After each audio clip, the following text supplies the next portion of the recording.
Ассалому алейкум бинандаҳои азизу арҷуманд. Нашри навбатии барномаи тиловатии ахборон мустақиман аз телевизиони Тоҷикистон манзуротон мегардад. имрӯз асосгузори сулҳу ваҳдати миллӣ, пешвои миллат, президенти ҷумҳурии Тоҷикистон муҳтарам Эмомалӣ Раҳмон ҳисоботи раиси вилояти Суғд, раисони шаҳрҳои Кӯлоб, Норак ва ноҳияҳои Вахш, Файзобод, Нуробод, Рашт ва Лахшро оид ба рафти корҳои пешгирӣ аз паҳншавии вируси COVID-19 шуниданд. Сарвари давлат муҳтарам Эмомалӣ Раҳмон ба роҳбарони вилоят ва шаҳру ноҳияҳои зикршуда бобати мақсаднок ва суроғавӣ расонидани кӯмакҳои расида, таъмини табобатхонаҳо бо маводи лозимаи тиббӣ, доруворӣ ва хӯрока, баландбардоштани сатҳу сифати хизматрасонӣ ба беморон, таъмини шароити мусоиди хизматрасонӣ ба гирифторони ин беморӣ ва тақвият бахшидани тадбирҳои санитарию гигиенӣ миёни аҳолӣ ва марказҳои хизматрасонӣ дастуру супоришҳои мушаххас доданд. пешвои миллат муҳтарам Эмомалӣ Раҳмон миннатдории худро ба ҳамаи табибону кормандони соҳаи тиб, ки бевосита дар мубориза ба ин беморӣ ва табобати беморон машғуланд, баён намуда иброз доштанд, ки ҳаёти ҳар як бемор аз сатҳи баланди касбӣ ва маҳорату таҷрибаи духтурон сахт вобастагӣ дорад. дар анҷом президенти ҷумҳурии Тоҷикистон муҳтарам Эмомалӣ Раҳмон ба роҳбарони шаҳру ноҳияҳои зикргардида дастур доданд, ки дар ҳамкорӣ бо ситоди ҷумҳуриявӣ оид ба пешгирӣ ва мубориза бо COVID-19, пешгирӣ ва табобати мубталоёни ин бемориро зери назорати қатъӣ гирифта, ҷиҳати рафъи камбудию норасоиҳои пешомада чораҳои саривақтӣ андешанд. дар заминаи қарори ситоди ҷумҳуриявӣ оид ба пешгирӣ аз паҳншавии бемории коронавирус COVID-19, ки дар доираи амри асосгузори сулҳу ваҳдати миллӣ, пешвои миллат, президенти ҷумҳурии Тоҷикистон муҳтарам Эмомалӣ Раҳмон аз 18 марти соли 2020 таъсис дода шуд. ҷиҳати расонидани кӯмак ба хотири ҳифзи солимии ҷомеа суратҳисоби махсус таъсис дода шудааст. мувофиқи маълумоти охирин дар суратҳисоби мазкур 9 миллиону 100 ҳазор сомонӣ ва 35,247 доллари Штатҳои Муттаҳидаи Америка ҷамъ шудааст. маблағи мазкур барои харидории таҷҳизот, маводи тиббӣ ва фароҳам овардани имконияти мусоид барои муолиҷаи беморони гирифтори бемориҳои сироятӣ аз ҷумла коронавирус COVID-19 истифода мешавад. ҳамзамон ситоди ҷумҳуриявӣ оид ба пешгирӣ аз паҳншавии бемории коронавирус COVID-19 ҷиҳати амалисозии тадбирҳои нишонрас дар самти пешгирӣ ва муолиҷаи беморони гирифтори ин вирус ба таври шабонарӯзӣ фаъолият доранд.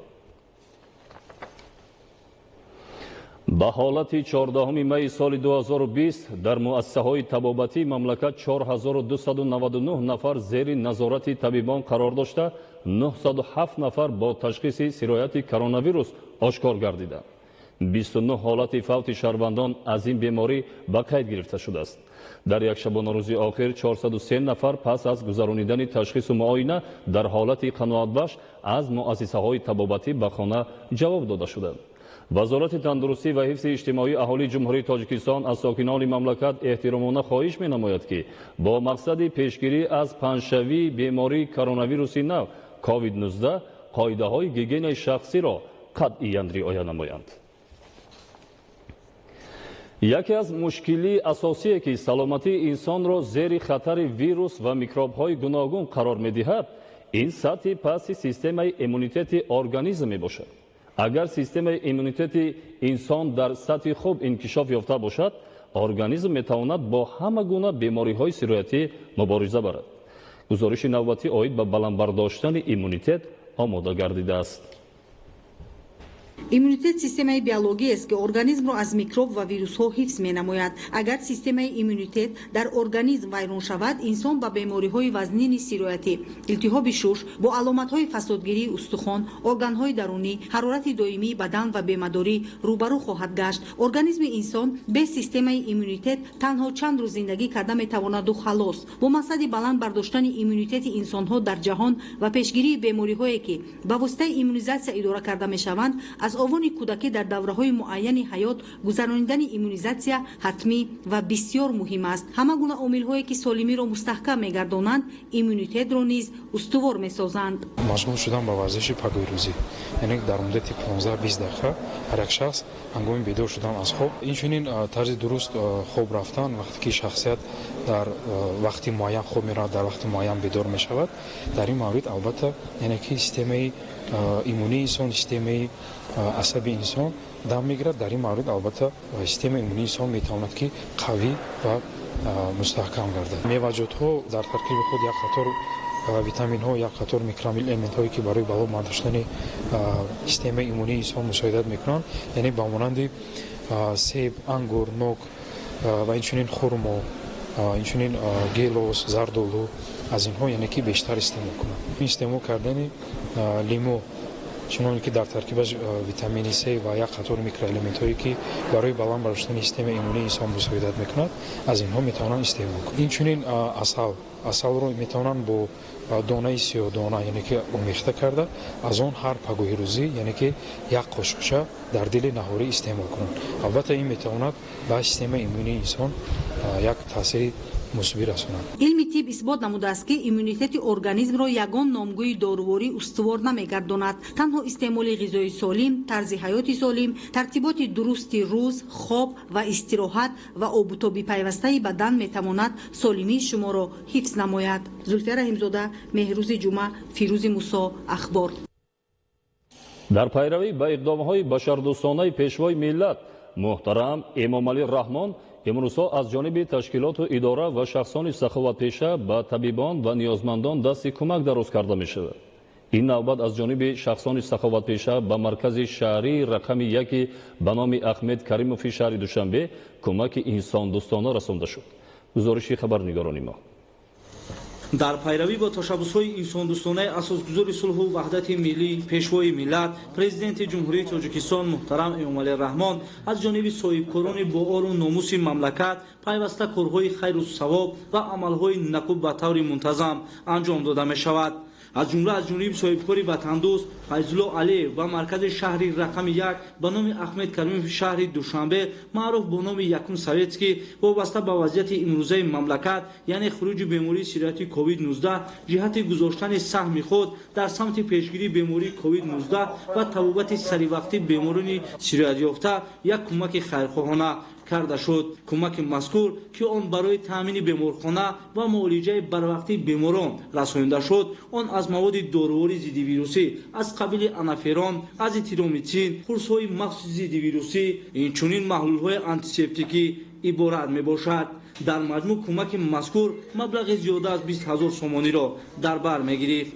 дар пайравии сиёсати пешвои миллат муҳтарам Эмомалӣ Раҳмон иқдом гирифтам ки ба беморхонаи рақами 1 шаҳри Душанбе ба номи Ахмед Каримов маводҳои доруворӣ ки зидди ин вирус мебошад ациклавир, анаферон, левофлоксасин, азитромитсин бо ғайраҳо кӯмак расондам. оянда бо дигар низ беморхонаҳо кӯмаки худро мерасонам. табибони маркази тиббии шаҳри рақами 1 ба номи Ахмед Каримов барои кӯмаки зерин ба ин соҳибкори ватандӯст миннатдорӣ баён доштанд. дар ҳақиқат дар ин лаҳзаҳои ҳасос расондани кӯмакҳои маводи доруворӣ ки махсусан зиддивирусӣ мебошанд муҳим ва саривақтӣ арзёбӣ мешаванд. бояд гуфт ки аз ҷониби ин соҳибкор рӯзҳои наздик ба ҳамин беморхона ҳароратсанҷи фосилавӣ ва дигар маводҳои тиббӣ кӯмак карда мешавад. Аҳлиддин Нурулло, Баҳодури Қурбон, Мақсади Мақсад, Дилшоди Хушвақт барои барномаи ахбор. ҳар нафар пеш аз ҳама бояд ба солимии худу наздиконаш аҳамияти ҷиддӣ диҳад, чун андак беэътиноӣ нисбат ба солимӣ метавонад ба бемориҳои табобатнашаванда бурда расонад. имрӯзҳо бемории сирояти коронавирус ҷомеаи ҷаҳониро ба ташвиш овардааст ва барои пешгирӣ ва бартараф намудани он кишварҳои олам дар мубориза мебошанд. дар ҷумҳурии Тоҷикистон низ корҳои пешгирикунанда дар сатҳи зарурӣ бароҳ монда шудааст. гузориши хабарнигорони мо. ин як лаҳза аз ҷараёни корҳои безараргардонӣ дар ҳудуди пойтахт аст ки ҳамарӯза бо сафарбарии садҳо нафар аз мутахассисон ва техникаву таҷҳизоти соҳавӣ дар саросари шаҳри Душанбе анҷом мешавад. тадбире ки метавонад ҳар гуна вирусу микробҳои ангезандаи марезиҳоро маҳв кардаву аз густариши бемориҳои сироятӣ миёни аҳолӣ пешгирӣ кунад. амалиёти покорию безараргардонии сартосарии пойтахт бо дастуру супоришҳои бевоситаи президенти мамлакат муҳтарам эмомалӣ раҳмон ва раиси шаҳри душанбе муҳтарам рустами эмомалӣ дар доираи тадбирҳои вобаста ба пешгирии хуруҷи бемории covid-19 байни шаҳрвандон шабонарӯзӣ роҳандозӣ мегардад.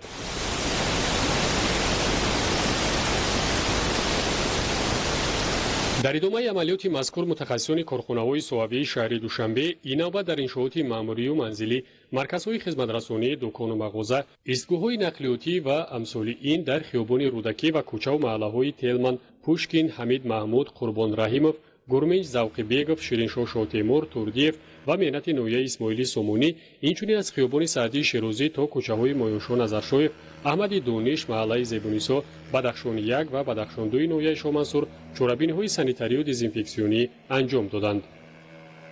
амалиёти навбатии безараргардонӣ дар пойтахт бо усули дудӣ тавассути сӯзонидани маҳлули махсуси алмадез анҷом шуд.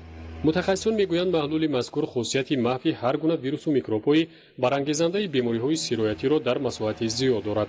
тадбирҳои вобаста ба пешгирии бемориҳои сироятӣ аз ҷумла бемории сироятии covid-19 зери таваҷҷӯҳи доимии пешвои миллат ва роҳбарияти мақомоти иҷроияи ҳукумати давлатии шаҳри душанбе қарор дорад ва ин гуна покорию безарарсозии кӯчаву маҳаллаҳо ҳамарӯза идома меёбад. маҳлулҳои барои ин кор истифодашаванда бошад ба қадри кофӣ дар анборҳои корхонаҳои марбута захира шудааст. ин аст ки давоми як шабонарӯзи гузашта дар ҳудуди шаҳри душанбе 20 маҳалла, 33 кӯча, 334 бинои баландушона ва 679 хонаҳои ҳавлӣ, 6 корхонаи муассиса ва ташкилот, 52 маркази хизматрасонӣ, 25 марказҳои савдои хурду калон, 29 майдончаи варзишӣ, 20 партовгоҳ, 2 муассисаи таҳсилоти миёнаи умумӣ бо истифода аз 49 тоннаю 350 литр маҳлули хлор покорӣ шуданд. мавриди зикр аст ки пешвои миллат президенти кишвар муҳтарам эмомалӣ раҳмон ва раиси шаҳри душанбе муҳтарам рустами эмомалӣ айни замон ҷиҳати пешгирӣ ва табобати навъи нави коронавируси covid-19 тамоми тадбир ва чораҳои заруриро амалӣ намуда истоданд. дар ин баробар раёсати тандурустии мақомоти иҷроияи ҳукумати давлатии шаҳри душанбе низ аз тамоми сокинон даъват ба амал меорад ки қоидаҳои беҳдошти шахсиро қатъиян риоя карда дар ҳолати пайдо гардидани нишонаҳои ин беморӣ фавран ба табиби оилавии минтақаи хеш муроҷиат намоянд. гурӯҳҳои сайёри зудамали кумитаи ҳолатҳои фавқулода ва мудофиаи граждании назди ҳукумати ҷумҳурии тоҷикистон бо мақсади пешгирӣ аз сирояти коронавирус ба кӯчаю хиёбонҳо, маҳаллаҳо, муассисаҳо ва майдончаҳо дар ҳудуди шаҳри душанбе корҳои поксозиро идома медиҳанд. аз 9 то 12 майи соли равон кормандони кумита аз хиёбони Садриддин Айнӣ то кӯчаи Аҳмади Дониш, маҳаллаҳои Зебунисо, Бадахшон 1 ва 2 бо истифода аз техникаҳои махсус ва воситаҳои дезинфексионӣ чорабиниҳои санитарию поксозиро гузарониданд. инчунин кормандони кумита дар бозорҳо ва истгоҳҳои нақлиёт ки дар ҳудуди ин маҳаллаҳо ва кӯчаю хиёбонҳо ҷойгиранд бо истифода аз маҳлулҳои кимиёвӣ корҳои дезинфексиониро гузарониданд. дар рафти корҳои дезинфексионӣ гурӯҳҳои зудамали кумита бештар аз 20 000 литр маҳлули гипохлориди натриро истифода намуданд. ғайр аз ин бо мақсади роҳандозии корҳои таблиғотии кормандони кумита миёни мардум дар бораи коронавирус ва роҳҳои ҳимоя аз он корҳои фаҳмондадиҳӣ гузаронида ба аҳолӣ варақаҳои таблиғотӣ тақсим намуданд. муҳаммад Номизода, Убайдуллои Сайвалӣ, Ахбор.